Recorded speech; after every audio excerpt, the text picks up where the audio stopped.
ijtimoiy tarmoqlarda, xususan Instagramda uzum bo'yicha kurs sotuvchilar juda ham ko'p bo'lib ketgani kuzatilyapti-da. Mana shu uzum marketplace'da tajribasi bor insonlar ularda qilayotgan reklamalaridagi takliflari, tavsiyalari qandaydir haqiqatdan uzoqqa o'xshab ko'rinyapti menga.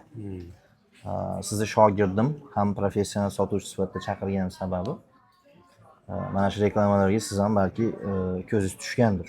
Misol uchun shogirdimiz 1 milliondan 30 million daromad qildi. Deylik, falonchi 500 dollar bilan boshlab faloncha savdo qildi.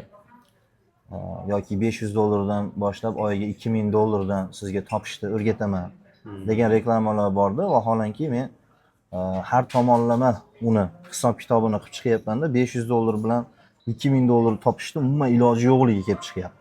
500 dollar bilan ba'zi tez sotiluvchi mahsulotlarda 500 dollarga 500 dollar foyda topish mumkinmi? Topish mumkin. Unga gap so'z bo'lishi mumkin.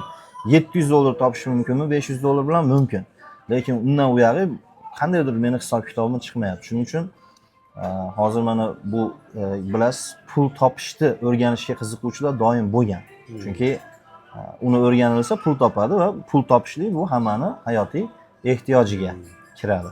Shu sababdan avvalam mana shu uzumda o'quvchilarni o'qitish bilan shug'ullanganmiz. Juda ko'pchiligi tajribalarga asoslanib aytadigan bo'lsak, mana shu kelayotgan o'quvchilarning ham 10 tadan 8 tasi bo'rttirilgan, biz hozir yolg'on deb hisoblayotgan reklamalar ta'siriga tushib qolib kelib, vaqtlar davomida yemasdan, ichmasdan, kiymasdan bir kun pulimni biriktirsam, nimadir sotib olaman yoki qanaqadir biznes yo'li bilan shuni ko'paytiraman degan insonlar edi.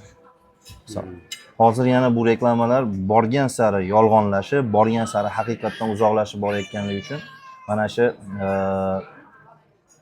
kuzatuvchilarga, qiziquvchilarga o'zi aslida bu uzumdagi savdo aynan ular o'ylayotgandaqami yoki boshqachami, yani haqiqatlarini ikkalamiz ham bir-birimizdan savollar berib, misol tajriba almashish orqali xabar bersakda, ular ham xabardor bo'lsa. Agar mana shu ma'lumotlardan keyin uzum rostdan ham ular o'ylayotgan narsa bo'lsa, demak haqiqiy ochiq ma'lumotlarga ega bo'ladi.